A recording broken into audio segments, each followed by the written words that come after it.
Linda Mitchell's fingers moved across her console with practiced ease as she monitored the communications array at Lunar Defense Base. The clock on her screen showed 3:47 a.m. Earth Standard Time, and she was in hour 5 of her night shift. Most of her colleagues were dozing at their stations. Night duty was usually quiet except for routine merchant traffic and automated signals. The soft blue glow of her screens lit up her face as she sipped her third cup of coffee. She had been doing this job for 7 years now, and she knew every normal signal pattern by heart. That's why when her console picked up an unusual burst of static, she immediately sat up straighter. The signal was weak and coming in fragments. Linda adjusted her headset and began fine-tuning the reception. Most people would have dismissed it as space noise, but something about the pattern seemed deliberate. She'd seen enough emergency protocols to recognize an SOS when she heard one, even if it was heavily distorted. "Computer, analyze signal pattern Alpha 79, she said quietly, not wanting to disturb her sleeping coworkers. The computer hummed as it processed the request. While waiting, Linda pulled up the star charts for the signal's origin. Her eyes widened slightly. It was coming from the direction of the Centauri colony. The computer's analysis appeared on her screen, but the results made little sense. The encryption was unlike anything in their database, yet parts of it matched old Earth military codes from 50 years ago. Linda's heart began to beat faster. In all her years of service, she had never seen anything quite like this. Protocol required her to forward unusual signals to her supervisor for review, but that would take hours. Something about this felt urgent. Linda looked around the quiet control room, then made a decision that would later change the course of human history. She opened a secure channel directly to Fleet Command. "This is Senior Communications Officer Linda Mitchell, Lunar Defense Base, ID 47,291. Requesting priority channel to Fleet Command for unusual signal analysis." She kept her voice steady despite her racing pulse. There was a long pause before her screen lit up with the Fleet Command insignia. A tired-looking officer appeared on her screen. "This is Fleet Command. Officer Mitchell, explain why you're bypassing standard protocol." Linda took a deep breath. "Sir, I'm picking up an encrypted signal from the Centauri colony. It's using fragments of old Earth military code, but there's something else embedded in it. I think—" She hesitated for a moment. "I think someone's trying to hide a message in plain sight." The officer's expression changed from annoyed to alert. "Upload the signal pattern to my console." Linda sent the data and waited as the officer studied it. The silence stretched for what felt like hours but was probably only minutes. "Officer Mitchell," the Fleet Command officer finally spoke, his voice now sharp with authority. "Maintain this channel. I'm waking up the Admiral." Linda felt her mouth go dry. In 7 years, she had never heard of anyone waking an admiral during night shift. She watched as her screen split to show multiple new windows. Senior officers joining the channel one by one, their faces grim as they analyzed the signal. As she sat there in the dim light of the lunar base control room, Linda Mitchell had no way of knowing that her decision to break protocol would set in motion events that would reshape humanity's place in the galaxy. The strange signal she had caught was just the beginning, and somewhere in the vast darkness of space, a colony of humans was about to face something that would call forth the full might of Earth's military power. The first rays of Earthrise began to shine through the control room's reinforced windows, marking the start of what would become a historic day for humanity. Peter Walsh stood at the window of his office in the Centauri colony's main administrative building, watching the alien ships descend through the orange sky. They were beautiful in a strange way. Their silver hulls caught the light of Alpha Centauri, making them look like falling stars. But Peter felt no wonder at their arrival, only a growing sense of dread. Next to him, Security Chief Amy Rodriguez checked her tablet for the 100th time. "Their story doesn't add up," she said quietly. "No trading fleet travels with that many escort ships." Peter nodded. The Varaxians had arrived 12 hours ago, claiming to be peaceful traders interested in establishing commercial relations. Their ambassador, a tall creature with iridescent scales and 4 arms, had been perfectly polite during their initial meeting. But Amy was right. Their fleet formation was all wrong for simple merchants. "How many ships are we counting now?" Peter asked, though he already knew the answer. 17, Amy replied, her jaw tight. "And they're positioning themselves in a defensive grid around the colony." A soft chime interrupted their conversation. The door slid open, and a young colonist rushed in, out of breath. "Administrator Walsh. They're setting up some kind of equipment outside the main dome." Peter exchanged a quick look with Amy. They hadn't given permission for any equipment installation. "Show me," he said. The three of them hurried to the observation deck. Through the reinforced glass dome, they could see Varaxian crews unloading large metallic structures from their ships. The alien workers moved with practiced efficiency, their movements too precise to be casual. "Those aren't trade goods," Amy said, her hand instinctively moving to her sidearm. "They're setting up defensive positions. We're being surrounded." As if on cue, the colony's communication system crackled to life. The Varaxian ambassador's voice filled the air, but gone was the polite tone from earlier. "People of the human colony," the voice announced, "your settlement is now under Varaxian protection. For your safety, please remain in your designated areas as we establish proper security measures." Peter felt his blood run cold. The Varaxians had clearly done their homework. They were using standard occupation tactics, trying to establish control before anyone could organize resistance. But they had made one crucial mistake. "They don't know about Earth, do they?" Peter whispered to Amy. "They think we're just some isolated colony." Amy shook her head. "Their intelligence is outdated. They'd probably found old records about human expansion, but nothing about our military capabilities." Peter turned to the young colonist who was still catching his breath. "Get to Kevin in communications. Tell him to use the old emergency frequencies, the ones from the first wave of colonization. The Varaxians won't be looking for those." As the messenger hurried away, Peter watched more alien ships descend from the sky. The Varaxians moved with the confidence of conquerors who expected no real resistance. They had no idea they were poking a sleeping giant. "How long can we hold out?" Peter asked Amy. "Long enough," she replied, her eyes narrowing as she watched the alien ships. "We're stronger than we look. These high-gravity bodies they see as a weakness. They're about to learn why Earth-evolved humans are called Deathworlders." Outside, the Varaxian ships continued their careful dance of occupation, unaware that their actions would soon summon a force beyond their comprehension. In the colony's communications center, Kevin Martinez was already beginning his work, crafting a message that would reach across the stars to awaken humanity's full military might. Kevin Martinez worked in near darkness, his fingers flying over the old computer terminal. The communications center was empty except for him. The Varaxians had ordered all colony staff to return to their living quarters, but they hadn't found his hidden backup station, tucked away in the maintenance tunnels beneath the main colony dome. Sweat dripped down his face as he typed. The air recyclers didn't work well in these tunnels, and the heat from the old equipment made everything worse. But Kevin didn't care about the discomfort. He had one chance to get this message out. "Come on, old girl," he whispered to the ancient terminal. It was first-generation colony equipment, meant as an emergency backup. The Varaxians hadn't bothered to look for it. Who would use such outdated technology? But that was exactly why it was perfect. Kevin had spent years studying old Earth communication systems. He knew how to make them sing. And more importantly, he knew how to hide messages where no one would think to look. He pulled up the colony's weather monitoring system, one of the few channels still allowed to broadcast. The Varaxians needed it to keep their ships safe during Centauri's frequent storms.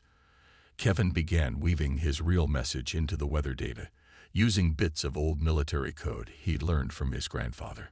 A noise from above made him freeze. Heavy footsteps moved across the floor of the main communication center. Varaxian patrol. Kevin held his breath, waiting. After a few tense minutes, The footsteps moved away. He went back to work, his hands shaking slightly. Into the weather report, he encoded everything Earth needed to know. The size of the Voraxian fleet, their weapons capabilities, their shield frequencies. He added details about their tactics, their command structure, anything that could help. Then came the most important part, the warning. The Voraxians weren't just here for one colony. Kevin had overheard their commanders talking. They planned to use Centauri as a staging ground for a larger invasion of human space.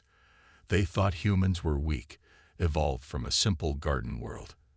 They had no idea about Earth's true nature. Kevin checked his work one last time. The message looked like normal weather data, temperature readings, atmospheric pressure, storm warnings. But hidden within the numbers was everything Earth needed to know. He took a deep breath and hit send.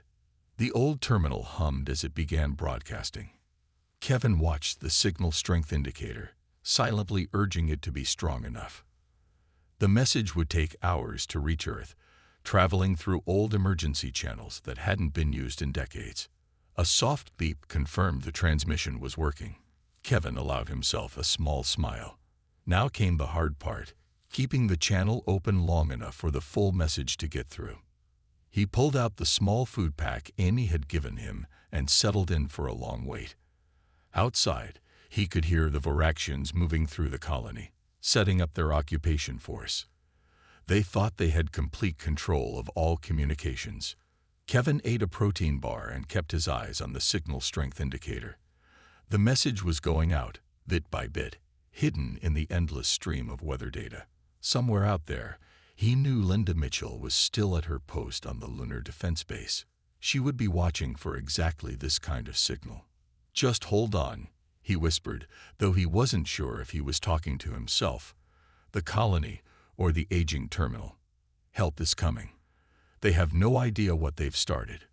Above him, the Voraxian patrol passed by again, oblivious to the fact that their carefully planned invasion was about to bring the full might of humanity down upon them. Admiral Susan Baker stood in the Fleet Command Center, her eyes fixed on the massive display screen that covered the wall. Red dots appeared one by one, showing the positions of every human warship responding to her call. There were hundreds of them now, and more were coming. "Ma'am, the Civilian Oversight Committee is demanding to speak with you," her aide said quietly. "They're saying the Hammer Protocol wasn't meant for situations like this." Susan ignored them. She had read the full message from the Centauri colony 3 times now. The Voraxians had made a terrible mistake, and she intended to show them exactly how terrible it was. "Status report." She called out to the room full of officers working at their stations. "Fourth Fleet is already moving into position," one officer responded. "Third Fleet will arrive within 6 hours. Second Fleet is repositioning from the Ta Siti sector." Another officer spoke up. "First Fleet is ready to launch on your command, Admiral. All crews are at battle stations." Susan nodded. The Hammer Protocol was working exactly as designed. Every available human warship was being called in, creating the largest fleet assembly in human history. The Voraxians thought they were dealing with a simple colony. They were about to meet the full military might of a species that had evolved on one of the most dangerous planets in known space. "Message from the Mars Defense Station," an officer called out. "They're sending their entire heavy cruiser division. Estimated arrival time, 12 hours. More red dots appeared on the screen. Susan allowed herself a small smile.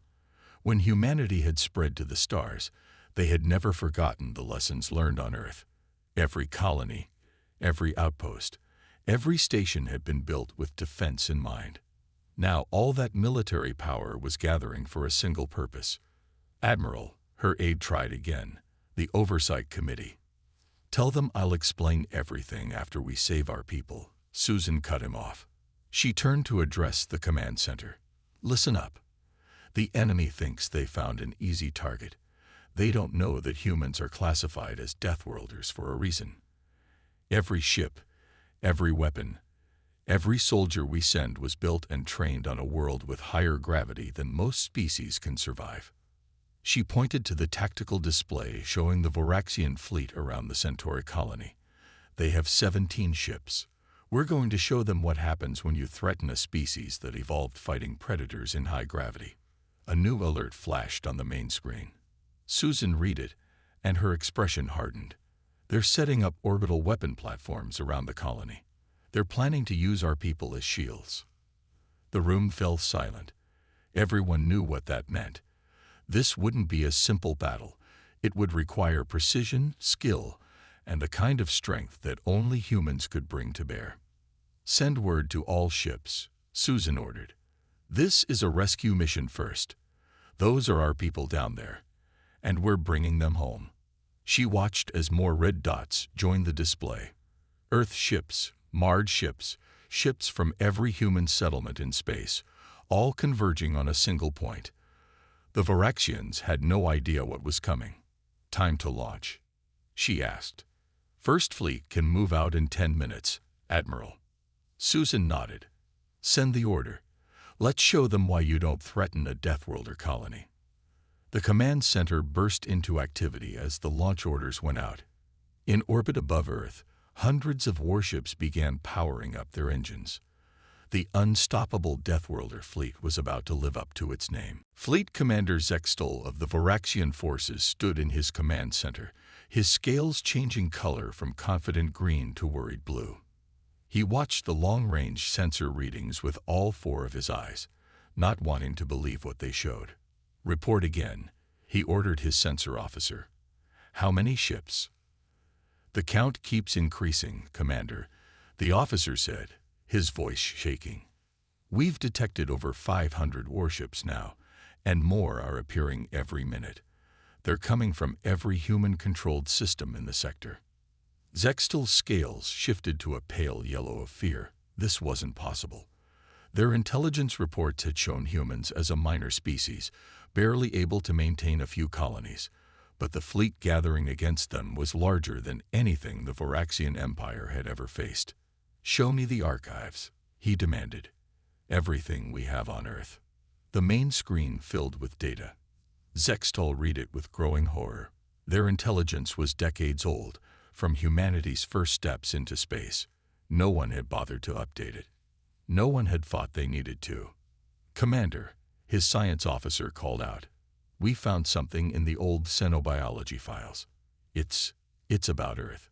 The screen changed to show details about humanity's homeworld. Zextol felt his 4th heart stop beating for a moment as he read the numbers. The gravity was nearly twice what most spacefaring species considered normal. The atmosphere was thick with oxygen, making it highly combustible. The planet was full of predators, natural disasters, and extreme weather. That's impossible, he whispered. Nothing intelligent could evolve in those conditions. But the proof was there. Humans hadn't just survived in those conditions. They had thrived. Their bodies were dense with muscle, their bones nearly unbreakable by normal standards. Even their reflexes were faster than most species, developed from generations of avoiding predators. Commander, we're picking up communications between their ships, the communications officer reported.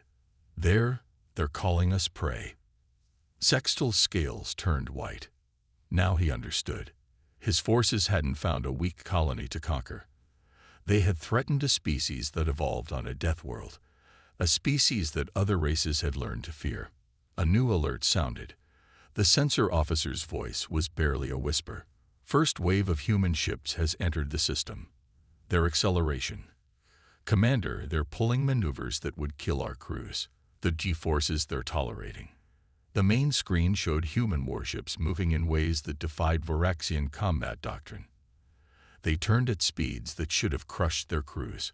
They accelerated with total disregard for what Zextel had thought were the limits of biology. Show me their weapons, he ordered, trying to keep his voice steady. The analysis appeared on screen. The human ships carried weapons designed to work in Earth's high gravity. When used in normal space, their power was devastating. Everything about their technology was built to take advantage of their natural strength. Commander, his second-in-command said quietly, "What are your orders?" Zextal watched as more human ships appeared on his sensors. They had positioned 17 ships around the colony, thinking it was an overwhelming force. The humans had responded by sending hundreds. "We've made a terrible mistake," he said, his scales now the deep blue of despair. "We didn't invade a colony. We've awakened a nest of Deathworlders." The first human ships were now close enough to see through the bridge windows. They moved through space like predators, their engines glowing with barely contained power.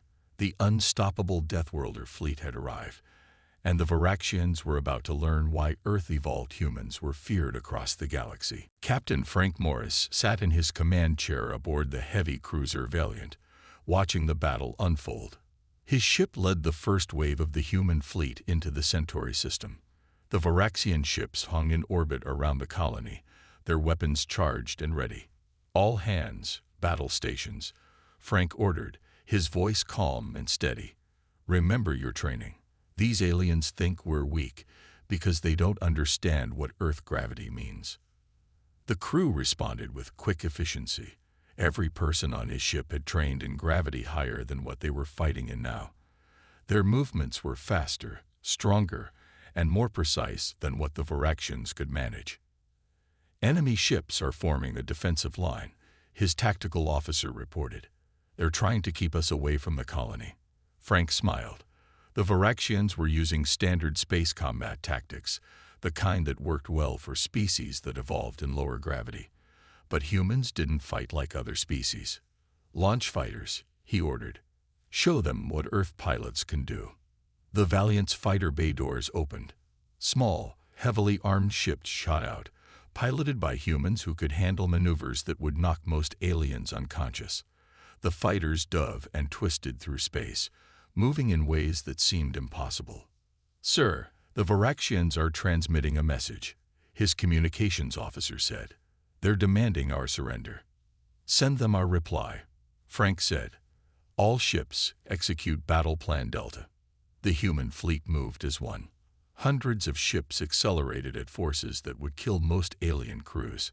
The Varaxians fired their weapons, but human ships rolled and turned with incredible speed, avoiding most hits. Those shots that did land met shields designed to withstand the crushing pressures of Earth's gravity. Frank watched as his fighters engaged the first Varaxian ship. The alien vessel was larger and more heavily armed, but it couldn't match the speed and agility of human pilots. The fighters dove in close, firing weapons that punched through the Varaxian shields like they weren't even there. "Sir, enemy ship is disabled," Tactical reported. "Their crew, they're having trouble moving in their own ship. Our attack disrupted their artificial gravity." They've never fought in real gravity before, Frank realized. "Target their gravity systems. Let's show them what fighting in Earth normal feels like." The battle spread across space around the colony. Human ships moved with deadly grace, their crews fighting with the strength and speed that came from evolving on a death world. Varaxian ships tried to respond, but their crews struggled as their artificial gravity failed. Colony reports all Varaxian ground forces are retreating to their ships. Communications announced. "They can barely walk in our gravity." Frank nodded. It was a common mistake. Most species relied on technology to move in higher gravity. Humans had been born in it, shaped by it, turned into natural warriors by Earth itself. "Enemy fleet is breaking formation," Tactical called out. 3 of their ships are trying to escape." "Not today," Frank said. "All ships, close the net. No one leaves until they surrender." The human fleet moved with perfect coordination, cutting off all escape routes. The Varaxian ships found themselves trapped between the planet and an endless wall of human warships. Their weapons were useless against ships built to withstand Earth's pressures. Their crews could barely move as human gravity generators forced them to fight in conditions they had never trained for. Frank watched as the Varaxian flagship stopped firing. A white signal light began flashing, the universal sign of surrender. One by one, other Varaxian ships followed suit. "Signal the colony," Frank ordered. "Tell them Earth sends its regards." And let's make sure everyone in the galaxy learns what happens when you threaten a human world. 1 month after the Battle of Centauri, Linda Mitchell stood in front of the Earth Defense Council. The large chamber was packed with military officers, colonial administrators, and representatives from 24 alien species. They had all come to hear about the incident that changed how the galaxy viewed humans. "And you were certain the signal was important?" one of the alien representatives asked. The translator converted his high-pitched sounds into English. "Yes," Linda said simply. 7 years at my post taught me to trust my instincts. That's what being human means. We adapt, we learn, we survive." In the front row, Peter Walsh and Amy Rodriguez nodded. They had come from the Centauri colony to testify about the occupation. The colony was already rebuilding, stronger than before. New defense systems were being installed, though few species would dare attack a human settlement now. Kevin Martinez sat next to them, still looking uncomfortable in his formal uniform. After the battle, they had found him in the maintenance tunnels, still monitoring his makeshift communications system. The old equipment had kept transmitting until the very end, helping guide the human fleet home. Admiral Baker stood up to address the council. "The Varaxian incident has taught us 2 things," she said. "First, we must update our emergency protocols. Officer Mitchell's quick thinking saved lives, but we need better systems in place." She paused, looking at the alien representatives. "Second, the galaxy needs to understand what it means to be human. We didn't become strong because we wanted to. We became strong because Earth demanded it." The council chamber's main screen lit up with images from Earth, its heavy gravity, dense atmosphere, and the countless predators that had shaped human evolution. The alien representatives shifted uncomfortably in their seats. "The Varaxian Empire has already signed the new treaty," Admiral Baker continued.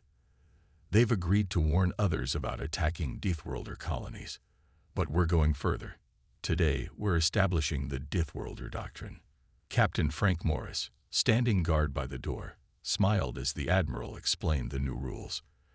Any species that attacked a human settlement would face the full response of Earth's military. There would be no more underestimating humans. "The galaxy called us Deathworlders like it was an insult," Admiral Baker said. "But they forget, we survived on a world that would kill most species. We didn't just survive, we thrived. We built civilizations. We reached the stars." Linda watched as the alien representatives signed the new doctrine. Each of them had seen the battle recordings, watched as human ships moved with impossible speed and strength. They understood now what it meant to fight a species born on a death world. After the ceremony, Linda found Kevin in the hallway. "How's the new communication system coming along?" she asked. "Better than ever," he said. "We're updating all the colonies with Earth-grade equipment. No more hiding in maintenance tunnels." They looked out the window at the ships orbiting Earth. Human vessels moved smoothly through space, their crews unbothered by the high gravity they trained in. Among them, smaller alien ships kept a respectful distance. "They're calling it the Centauri lesson," Amy said, joining them. "Don't threaten the species that evolved fighting Earth's gravity." Peter Walsh added, "The Varaxians learned it the hard way. Now everyone knows, when you see a human colony, remember the fleet it can summon." Linda smiled as she watched more ships launch from Earth. The message had spread across the galaxy. Humans weren't just another spacefaring species. They were Deathworlders, shaped by Earth itself into something unique. And if anyone forgot that lesson, the unstoppable Deathworlder fleet would be happy to remind them.